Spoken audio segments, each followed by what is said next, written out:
Hi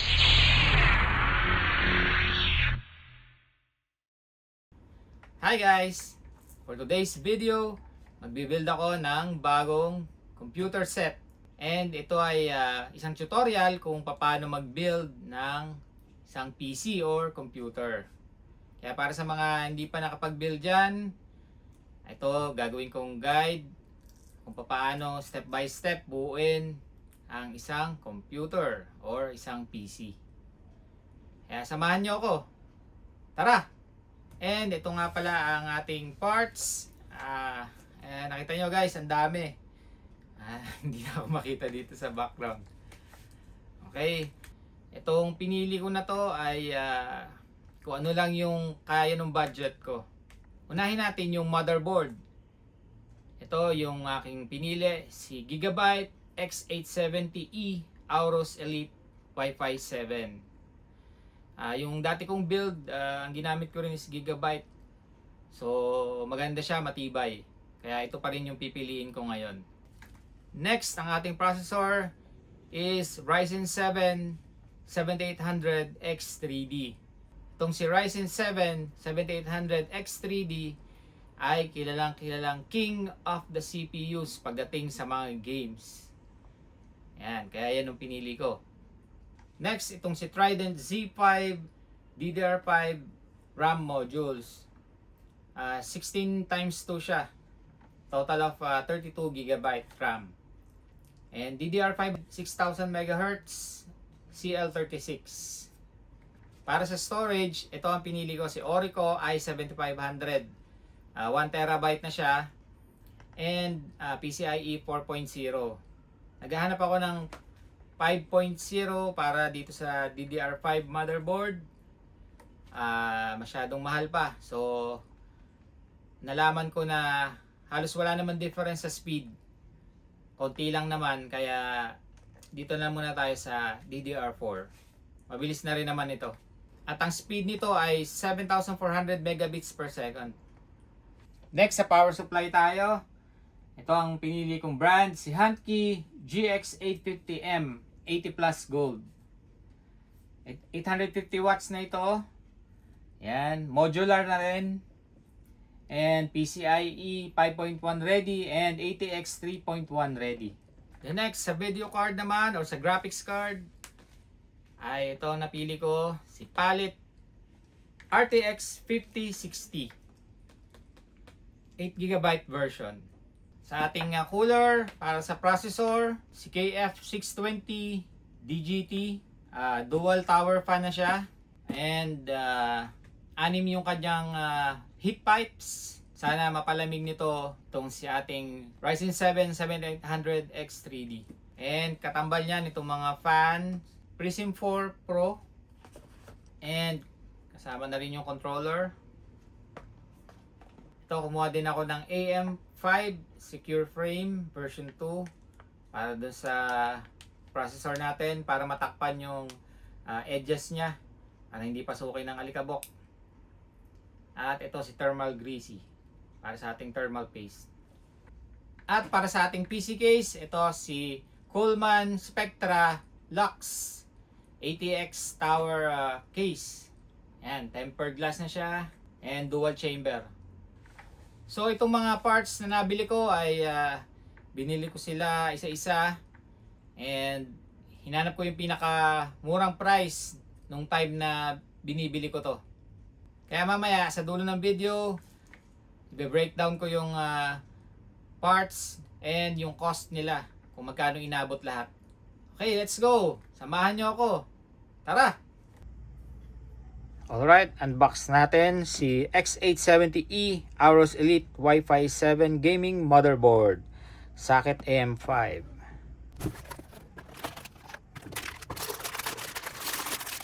Jeez, ang bigat. Siguro mga 1.5 kilos. Check muna natin yung ibang laman. Okay, Wi-Fi 7 antenna. And quick connect na siya. Unlike do sa mga previous versions, kailangan mo pang i-screw. Ito, salpak na lang. SATA connectors, G connector, rubber pads, and multilingual installation guide. And ito yung mga versions ni X870E. So ito tayo, pangatlo.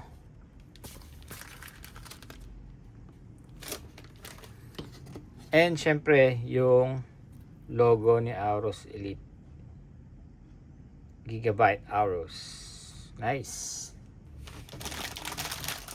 Okay, buksan natin to. Oh, wow. Eh, bigat.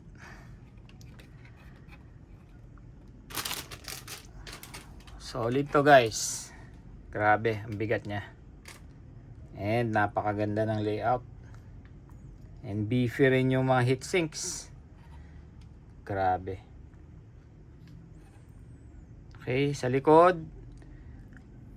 Ito, meron na siyang ultra durable PCIe armor para hindi mag-warp yung board pag nilagay tayo ng mabigat na video card.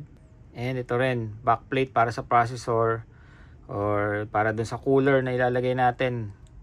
Kahit malaki siya or mabigat, kayang-kaya. Alright, gagamitin natin tong box para patungan ito. Yan. Bago natin install sa case, ikakabit muna natin yung CPU, processor, and memory, and ito yung ating storage. Yan, ito nga pala yung backplate niya. Meron siyang Q-Flash Plus. Ayan, madali na tayo mag-flash ng BIOS. Pat na USB, HDMI out, USB 3.2, may USB 4 na rin. Very nice.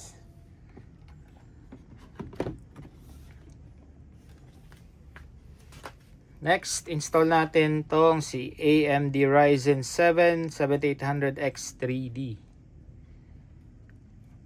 Alright, tray type ito. Kaya wala siyang kasamang cooler.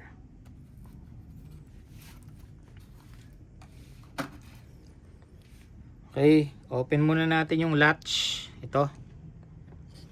Press down and ayan, angat na siya ng kusa. Then manually open natin. So ayan, madami siyang pins dito. And yung orientation niya, ayan, kailangan di tayo magkamali kung paano natin ilagay para hindi ma-damage yung pins ng motherboard.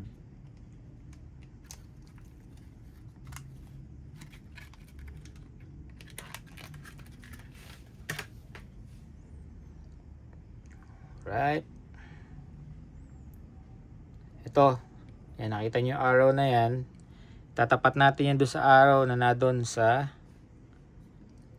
motherboard.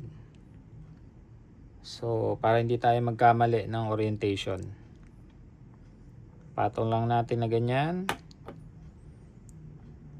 Yan, siguraduhin lang natin na nakalapat siya.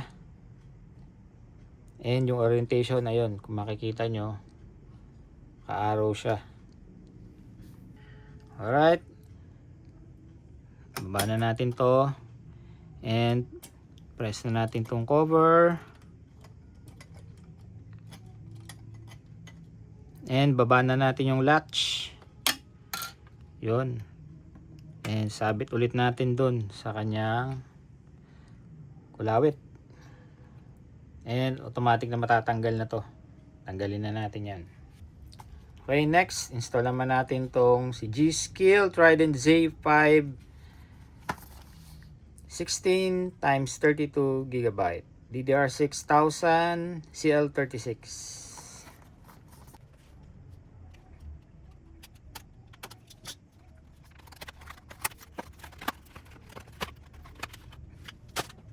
G.Skill sticker, RGB RAM module. Nice.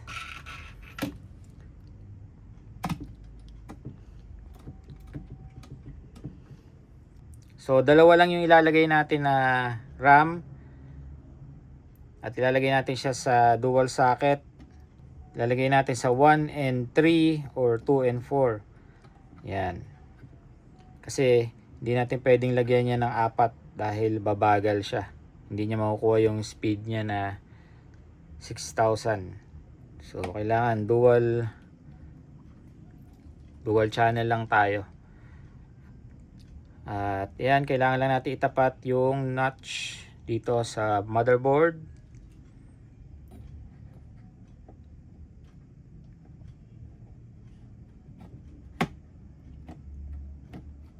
Okay, kapag nakatapat na yung notch, pwede nating i-press down hanggang mag-click.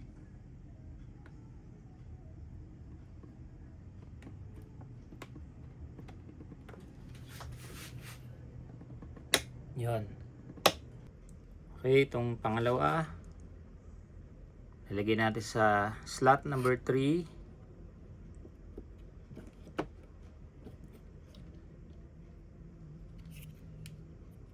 So, yan, kailangan maitapat natin yung notch. And bigyan natin ng konting force pababa hanggang mag-click itong dalawang lock nya.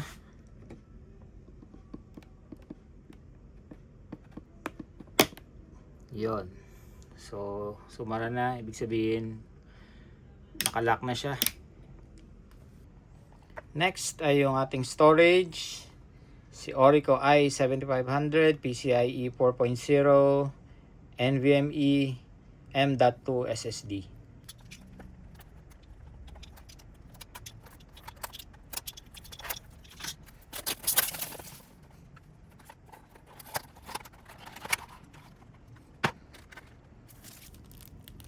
Kasama siyang screw.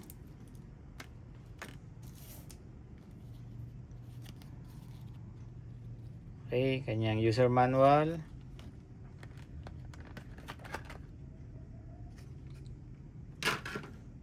Okay, meron siyang thermal pad at heatsink.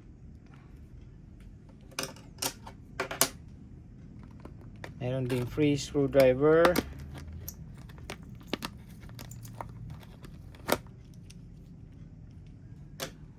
At eto na yung SSD.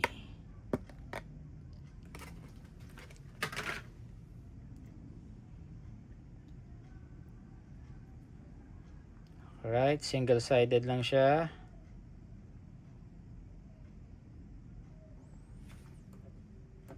Okay, para ma-install natin dito sa board. Yan, ito ay yung ginawa ni Gigabyte ay easy open latch. Ayan, kakalabitin mo lang ito. Yan, mabubuksan mo na. Ito yung kanyang M.2 heatsink. Hindi na natin kailangan mag-purchase ng separate. So makapal siya, mabigat. And dito meron ding easy latch. Okay, tanggalin natin yung plastic. Ayan, yung notch nito, tatapat lang natin sa notch nung board.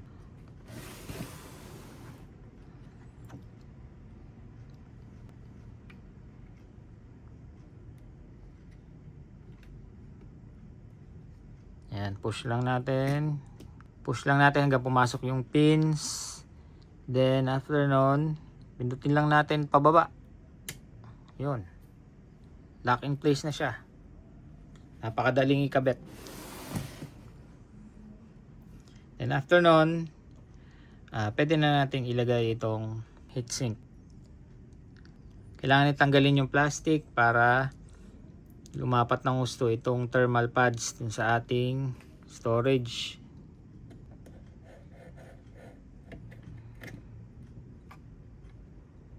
Right, kailangan nating i-press down. Yun, hanggang mag-lock yung latch. Ito may mga expansion pa dito.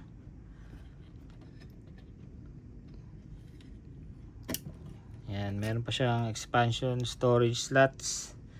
So kung talagang marami kang files na kailangan i-store, pwede ka magdagdag dyan.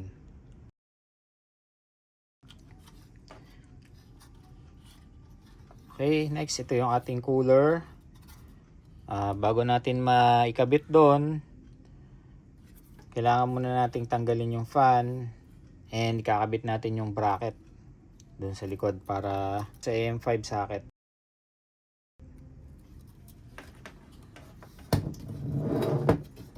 Okay, para matanggal natin ito, angatin lang natin yung clip. Yan, kabilaan yan.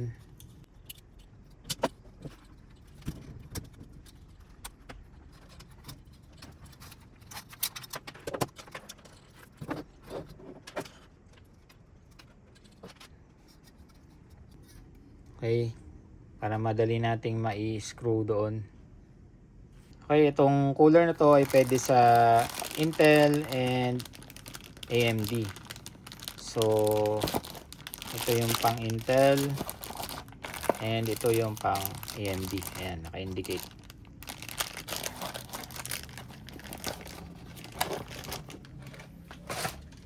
So, kailangan mo natin ikabit itong backplate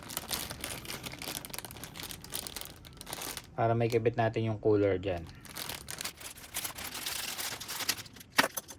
Okay, gagamit tayo ng Phillips screwdriver. Kailangan muna nating tanggalin ito. Ito, unscrew natin. Ito kasi yung para sa stock cooler.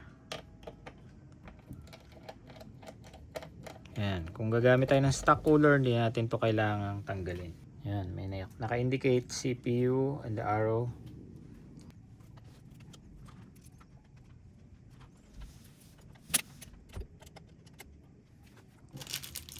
And gagamitin natin tong kasamang screw. Yan, medyo mahaba siya. Screw lang natin.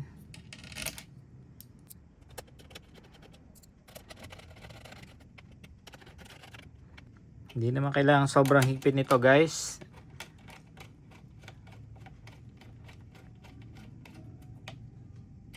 Sakto lang. Alright. So ngayon, bago natin ipatong yung cooler, ayan, may warning. Please peel off label before you use it. Tanggalin muna natin yan. Then lalagyan natin ng thermal paste. And tsaka natin, ayan, ipapatong.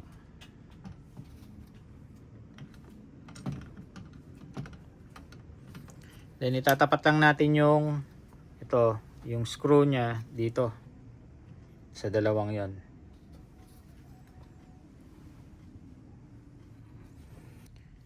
Okay, bago natin ikabit yung cooler, kung gusto niyo ganyan na as is, pwede na yan.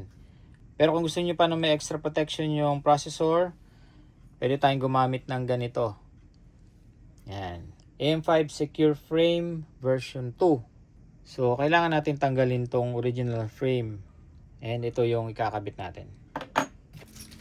So, ito, meron siyang kasamang pantanggal and sarili niyang screws.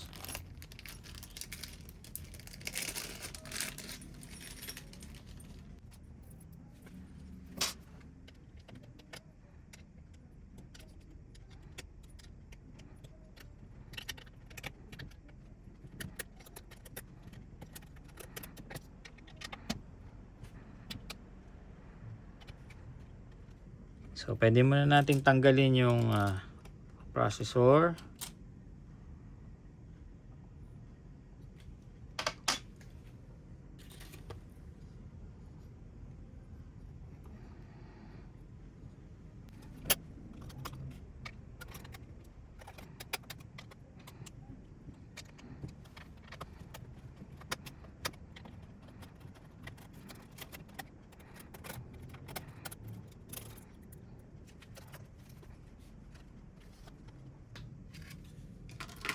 Next, lagyan natin si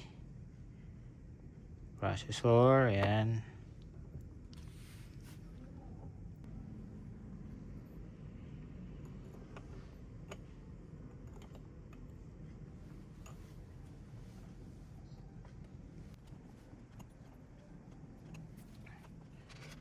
Then, gamitin natin yung kasamang screws. Ayan, gawin natin X pattern. X.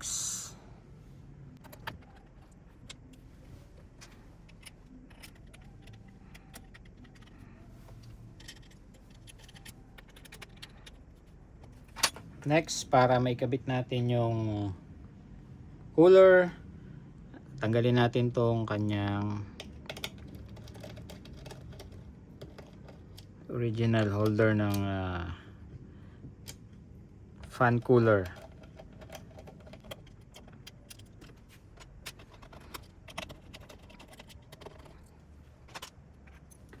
Okay, papalitan natin ito. So, yung araw niya dapat nakaharap doon sa CPU. So, pag ganito siya.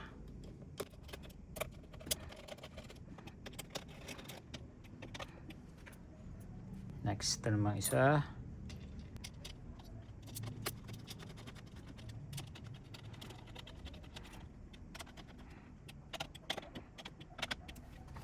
Okay, pwede na nating apply ng thermal grease dito.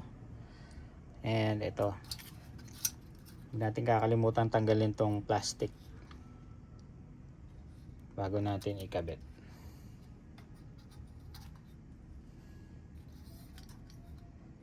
So, yung kanyang screw, yan, tatapat lang natin yung dalawa doon.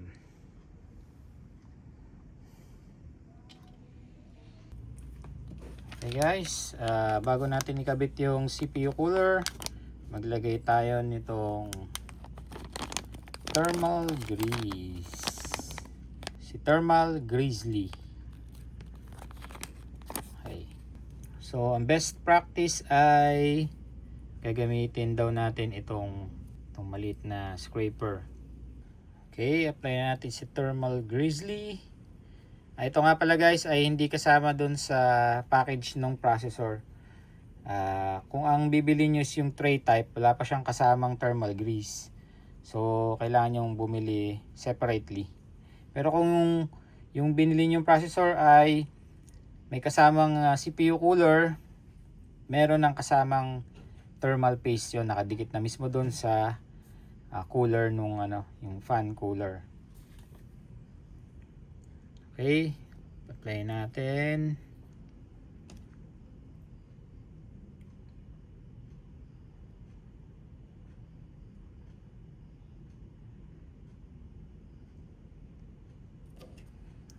Okay, gamitin natin to para ikalat siya.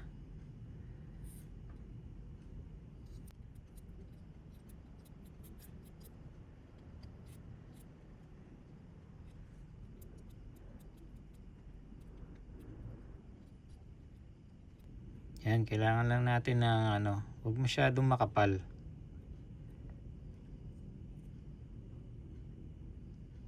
Basta even layer lang nung thermal paste.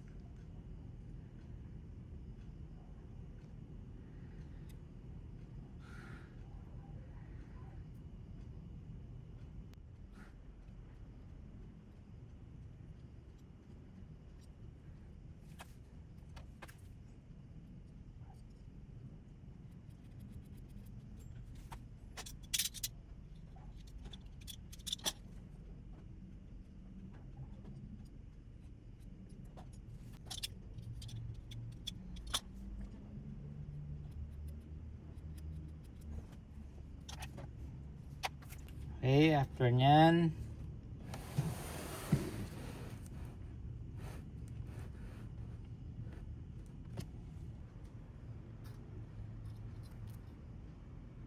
okay, pwede na nating install si Jungle Leopard.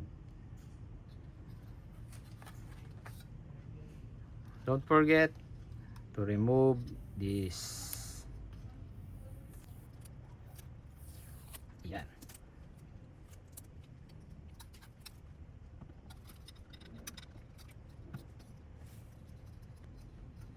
Kailangan lang natin itapat yung screws dito.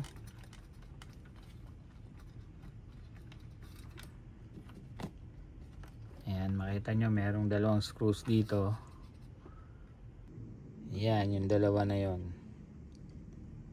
So kailangan natin mahabang screwdriver.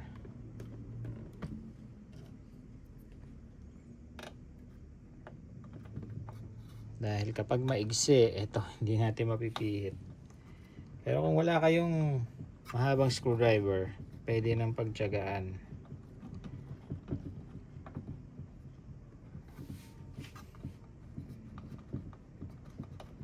Yan, kailangan maliit ang kamay. So kailangan natin may screw siya kabilaan evenly.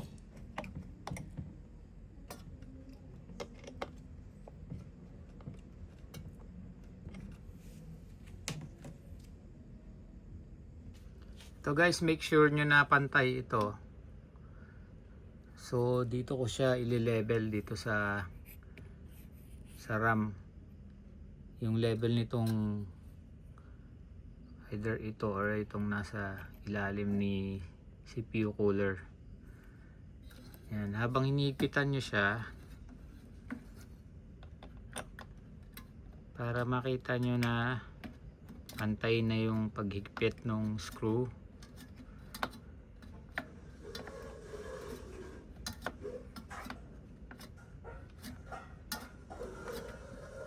Makikita nyo bababa itong dito sa kabila, sa right side.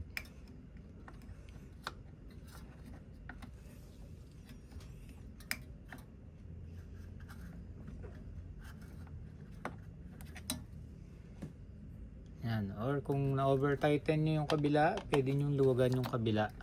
Yung left side naman para umangat, para mag-balance sila.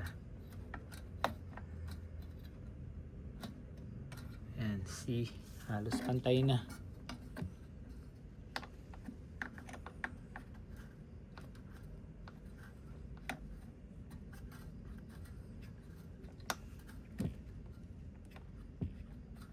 Para ma-ensure natin na level yung yung ilalim nitong CPU cooler dun sa ating processor. Okay, next naman i-prepare na natin tong ating case. Ayan, tanggalin muna natin yung tempered glass. Then fit muna natin yung board.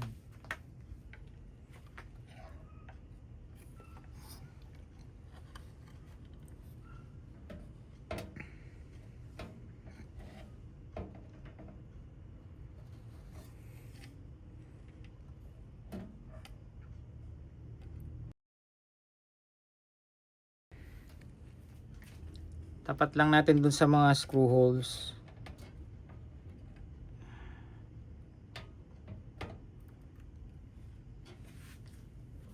And kailangan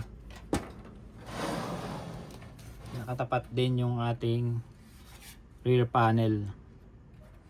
Ayan, ibig sabihin sakto siya.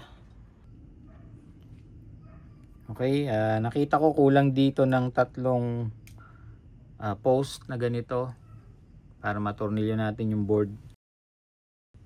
Merong extra itong case, lalagay natin yan dyan.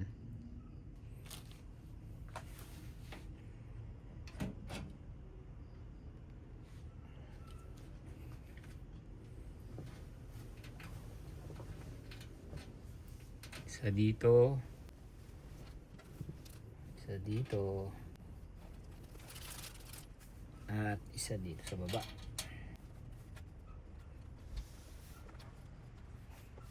Kung wala tayong wrench, pwedeng plier na lang. Pitan lang natin.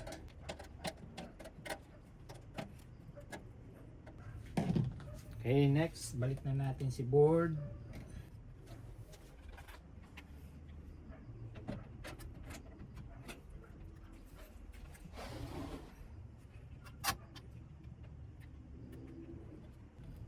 Okay, kompleto na.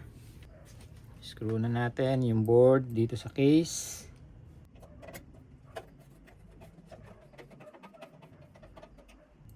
Hindi nyo naman kailangang higpitan to ng sobra, guys.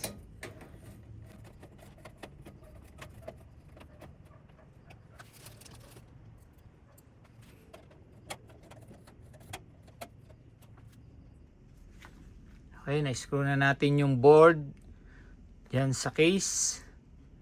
And sunod naman natin yung power supply.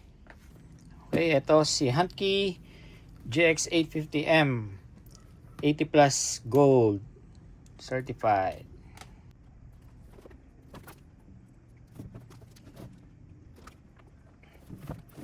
Okay.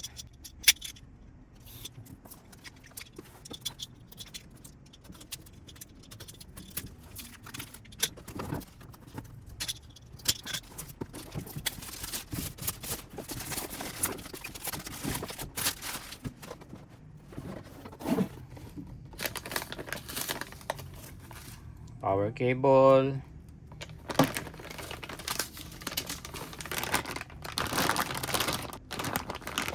Ito yung kanyang modular wire connectors.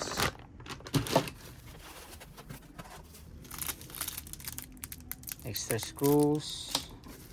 User manual. And ito na yung kanya mismong power supply.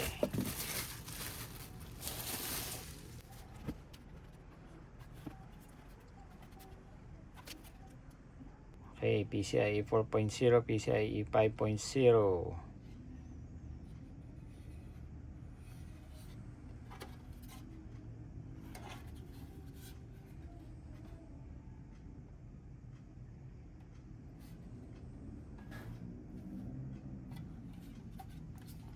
Alright, kabit na natin. Ito, bubuksan natin yung likod. Tanggalin natin yung dalawang screws dito sa back panel or side panel.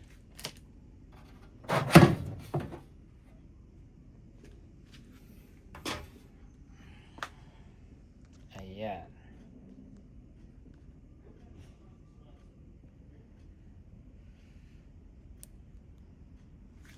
Diyan natin lalagay si Huntke GX850M.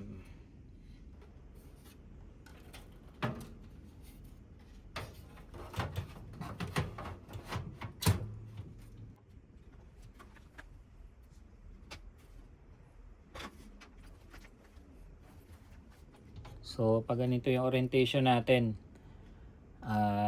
yung kanyang intake dito nakaharap, then dito yung labas ng hangin.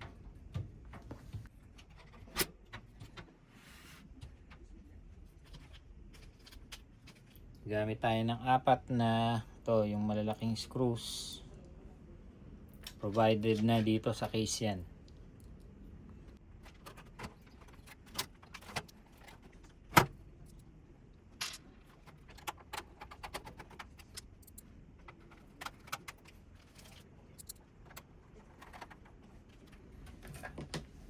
Okay, ayan, secured na yung ating power supply.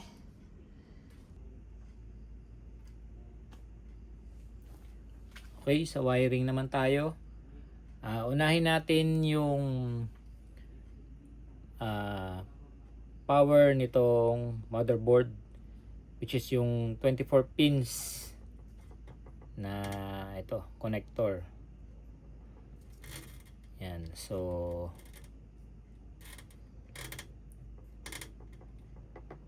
kabit na natin to.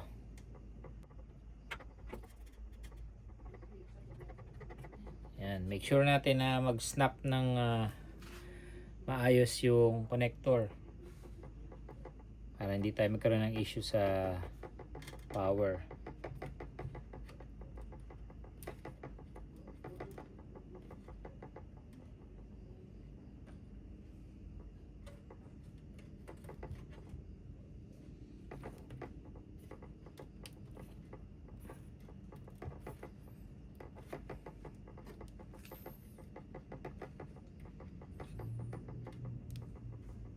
Okay, next naman natin connect yung 8 pins power connector dito sa board.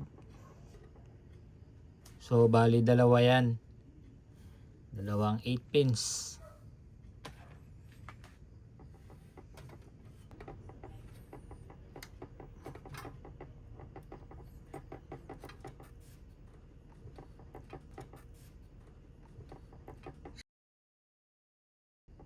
Make sure natin na nag-click yung lock. Yan, para sigurado tayo na nakakabit ng maigi yung connector. Okay, next hanapin naman natin yung power dito sa GPU. Yan, 8 pins din siya. Yan, ito yung gagamitin natin. Bali 6 plus 2 na pins para dito sa GPU natin. Yung iba, dalawang 8 pins ang ginagamit, pero dito sa nakuha kong GPU is isang 8 pins lang. Okay, ito kailangan natin pagdikitin. Yan, para maging 8 pins.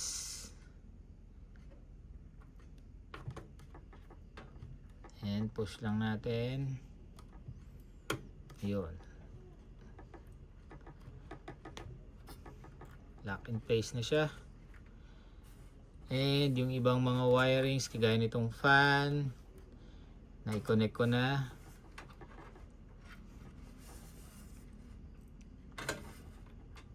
Ito dito sa USB and doon sa ARGB socket.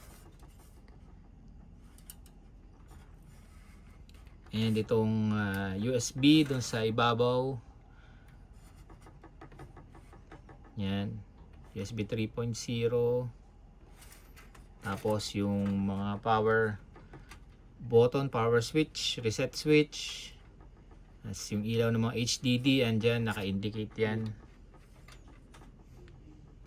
Okay, next install naman natin itong fans and yung controller.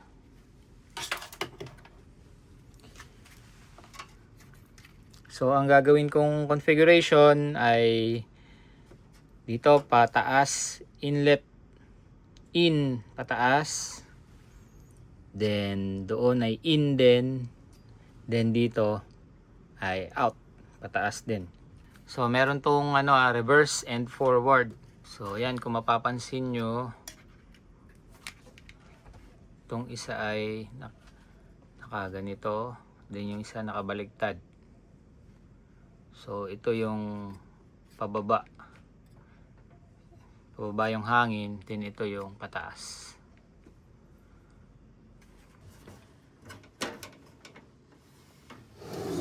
Sa kabila pala yung okay, tanggalin muna natin itong filter.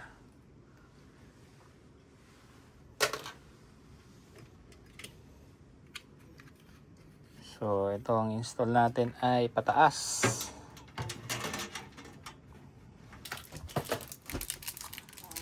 Okay, kunin natin yung mga screws. Ito.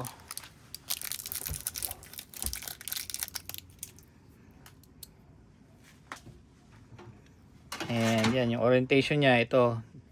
Nakaharap dito sa side para makita natin yung ilaw. Kanyang mirror effect. RGB.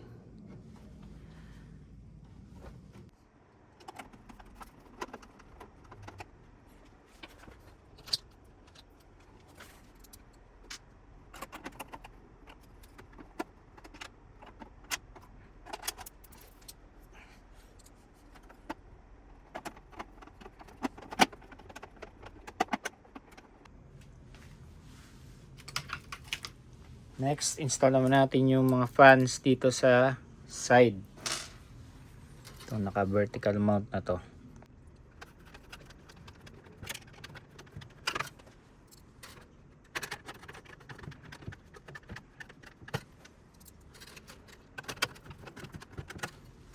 Okay, pause ko lang guys. Kakabit ko muna yung tatlo.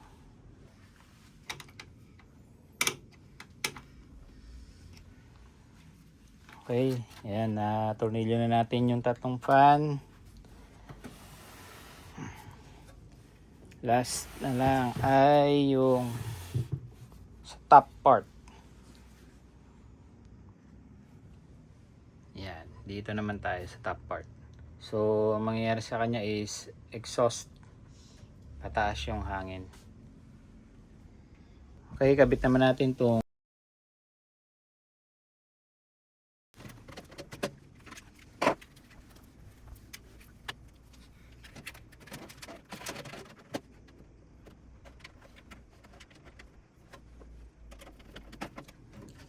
okay, pause ko lang. Okay, na-install na natin yung sham na fans, top, then sa side, and yung bottom. So, ito na, yung pinakamahirap na part ay yung pag wiring. Okay, sana may wiring ko ng maayos. Okay, ito na tayo sa wiring. So, tingnan natin kung paano natin maayos to. Napakaraming wires.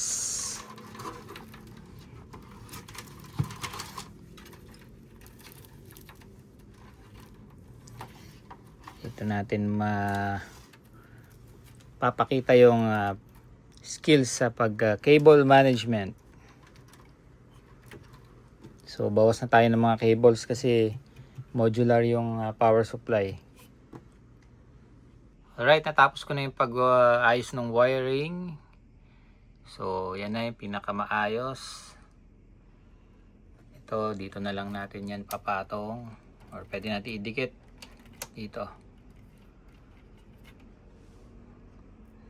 And napansin ko dito sa modular na power supply, mas makalat siyang tignan kasi malalayo yung kanyang connectors.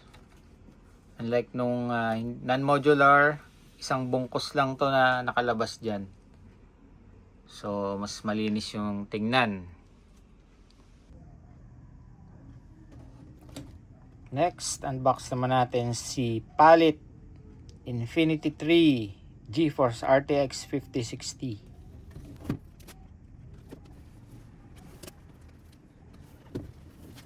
This is my first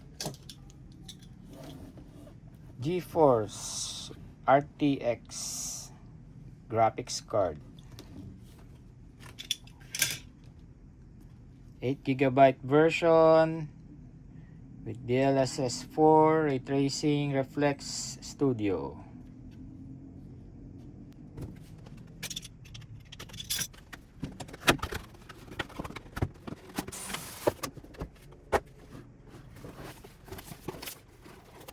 Oof, daming stickers. Nice.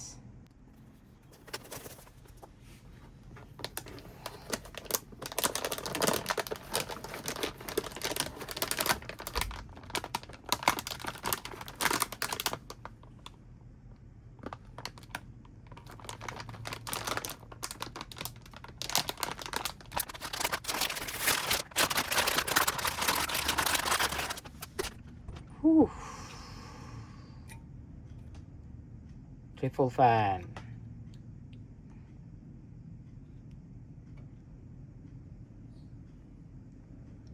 GeForce RTX Infinity.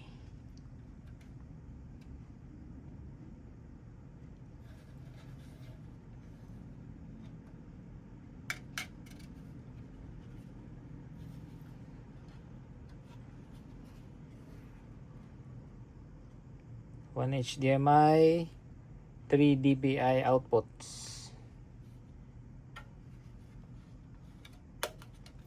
Plastic. Right, kakabit na natin si Palit GeForce RTX 5060 8GB version. So, madali lang to. Kailangan lang natin itapat ito dun sa slot. Yan, kung makita nyo itong parang puti.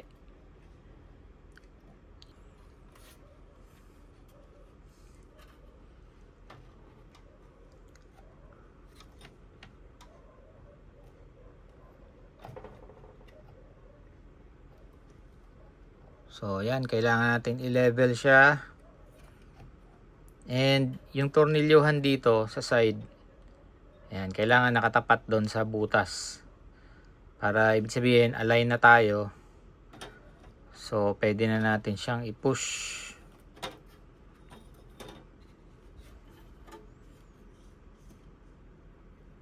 Ayan, kailangan mag-click yung lock. So yun, hindi siya nag-click pero nag-lock siya. And then ikabit natin yung screw dito, dalawa.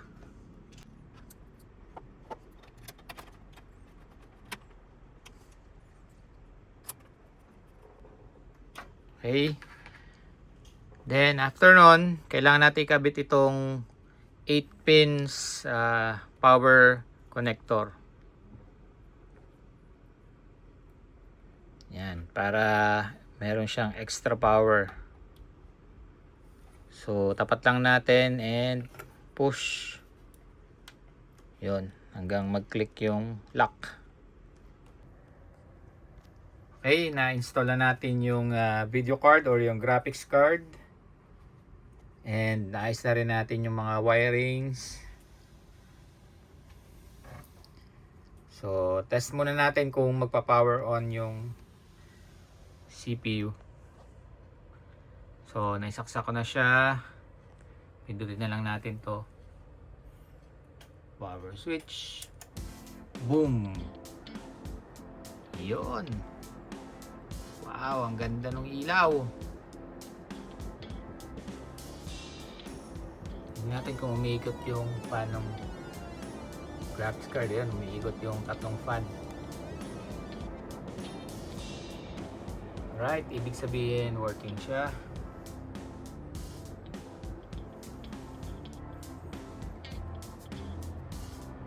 Okay, very nice.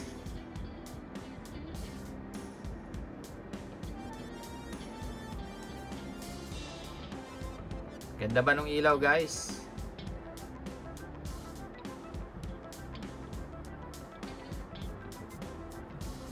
Yan si Jungle Leopard Prism 4 Pro.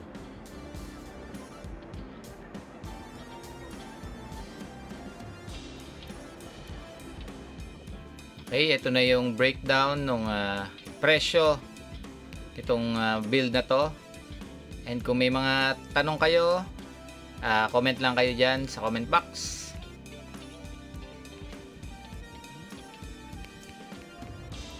Okay guys, ito na yung ating final setup. Ayan, na-installan ko na rin ng OS. Ayan, nandiyan na rin yung ating keyboard and mouse. And ito, na-install ko na yung temperature nya.